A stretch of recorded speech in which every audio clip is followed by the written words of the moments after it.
Good morning, grandkids. Well, we have another chapter of, let me see where I'm at here.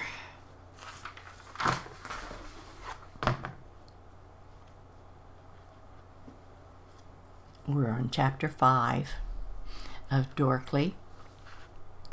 So let's go. The king now knows I made myself some of that potion, but he didn't tell me not to use it. Dorkly was talking to himself again. Then he looked around, making sure no one had heard him. He exited the doors of the palace and crossed the court of where there were ladies around and men pursuing them. What fun it would be to have this potion active right now. He almost laughed out loud just thinking about it. He saw the lady he was interested in, sort of in pursuit of, and this time she wiggled her fingers at him first, even lowered her fan and gave him a sly smile. "Glory be," Dorkly said under his breath. "She'll be mine soon." He gave her a big smile and a slight bow, but hurried on his way. Outside the palace walls, he stopped at the many horse stalls and walked over to Cheesy. "Hi, boy. You miss me?" And he gave his horse a good rub on the nose and let him curl his long tongue around a piece of cheese he held out in his hand. Then he jumped on his back and they started down the road around the bay. "Today we shall go on an adventure and maybe make some money," and he smiled happily. "And if you're a good boy, you might get some more cheese." His horse seemed to totally understand, prancing and flipping his mane about. Dorkly smiled and knew they were going to have a good day. As they trotted along the road, Dorkly was, of course, thinking about his new potion and how he could best use it. He didn't really want to spy on people. He might learn things that he really didn't want to know.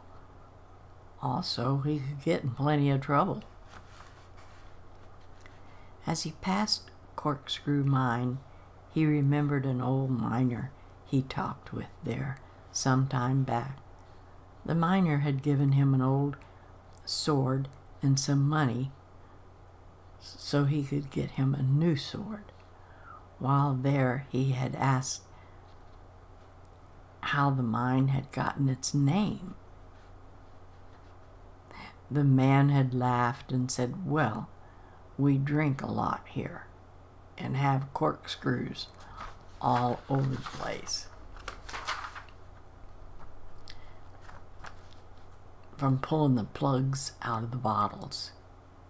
We finally decided that that'd be a good enough name for the place, and it just stuck." Dorkly chuckled at the memory. He soon came to Binderbong and wondered if he'd get to see Cindy out and about. Riding through the town, he kept an eye out for her. Finally, as he approached the market, he spotted her with a basket on her arm and looking over the produce. He got off his horse and started walking toward her, a big smile on his face. As soon as she saw him, she turned and walked off. The two girls with her giggled and followed after. Dorkly just shook his head, stopped at the fruit stall, bought himself a bunch of grapes to munch on for the rest of the trip. She was a lost cause for him, even though the other girls had assured him that Cindy liked him. "Nah," he grumbled. "She's too much trouble." She was a lost cause as far as he was concerned. He liked his girls to be fun and easy to get along with. He rode on out of town, holding up his grapes, and bit off one which was hanging the lowest. Good. He rode down off the road and let Cheesy decide if he wanted to sink his hooves in the soft sand or splash in the edge of the water. He laughed because he seemed to be enjoying both. A beautiful day, but he could see gray clouds building up on the horizon. He listened to the chatter of the seagulls as they circled and dived into the ocean for their dinner, and he headed back onto the road and continued on toward Longport.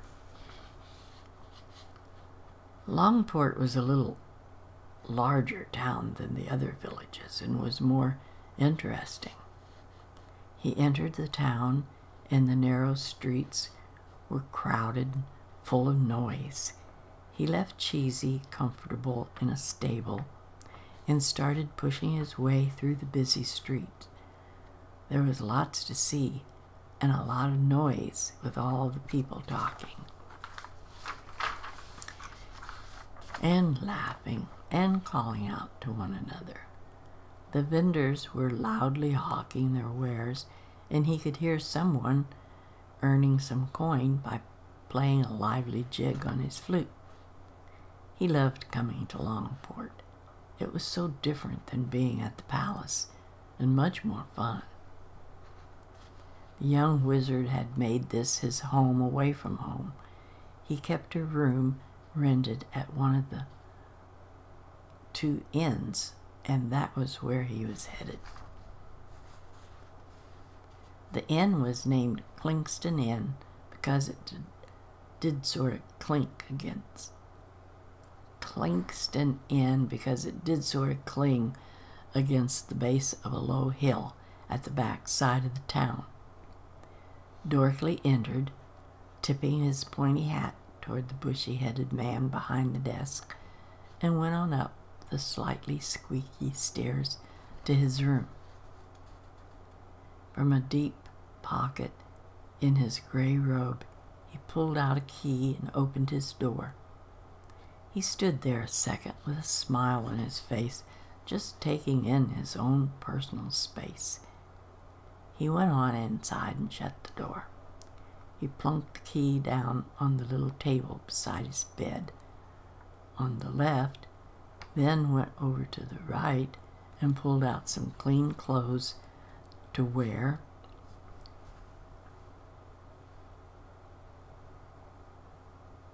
and spread them out on the bed. He then walked into a small kitchen area and got himself a drink, taking it over to the table and chair that was in front of the window. He sat down in the chair, draped his feet up on the window, and took a big swig of his drink and settled in. Now, he said to himself as he gazed at the crowds of people outside his window, I have to figure out a plan. But back at the palace, the 2 brothers were in their twin towers, one reading, one working at the desk. Is there anything bothering you, my brother? Dupree asked from behind the book he was pretending to read as he sprawled on the couch. Why do you ask? Dermis asked as, without looking up from the desk, his busy hand still writing. Well, you're hardly ever here. You don't talk much when you are here. And Dad stopped by and was asking about you. Dermis stopped, sat there for a moment, then turned around, looking at his twin. They both had the same blonde hair, blue eyes, and a slight cleft in their chin. It was hard to tell them apart, except when you looked into their eyes. Mostly Dermis's eyes looked hard, with secrets. But Dupree's eyes always looked like he was smiling, and he usually was. Dermis scowled and asked, what did he want to know? Well, he said he hardly ever sees you. Wanted to know if you were doing okay. Also, how you were spending your time, for one thing. Huh. I'm a grown man and can spend my time howsoever I want. What business is it of his? He grumped as he turned back around and started writing again. You know, bro, that we are a part of a family, Dupree said. Families usually care about one another, actually interact together from time to time, things like that. You're being quite a loner, never around. It does raise a few questions, Dupree responded. Yeah, was Dermis's snapped reply. I don't question any of you about what you do. Why does anyone care what I do? He was almost shouting. He stopped, then turned around. No disrespect to you, my brother. Then turned back around to his writing. Dupree looked back at his book. Dad did leave a message that he wanted us all at a small dinner with him this evening. He glanced over at his brother to see how he would react to that, with an almost silent chuckle. Dermis went still, then turned again. Is it mandatory? Afraid so, brother, Dupree said as he got up and walked out with a low chuckle. He could hardly wait to see what would happen at dinner. Dermis was left drumming his fingers on the desk, wondering with what his dad had in mind.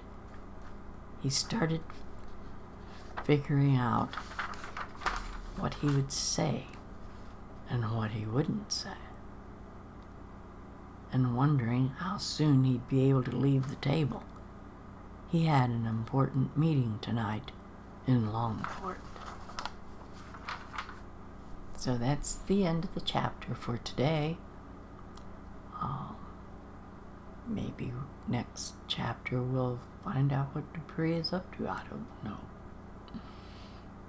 Well, I do know I've already written it, but I'm not going to tell you. We'll see you all again for the next chapter of Dorkly. Goodbye for now, grandkids.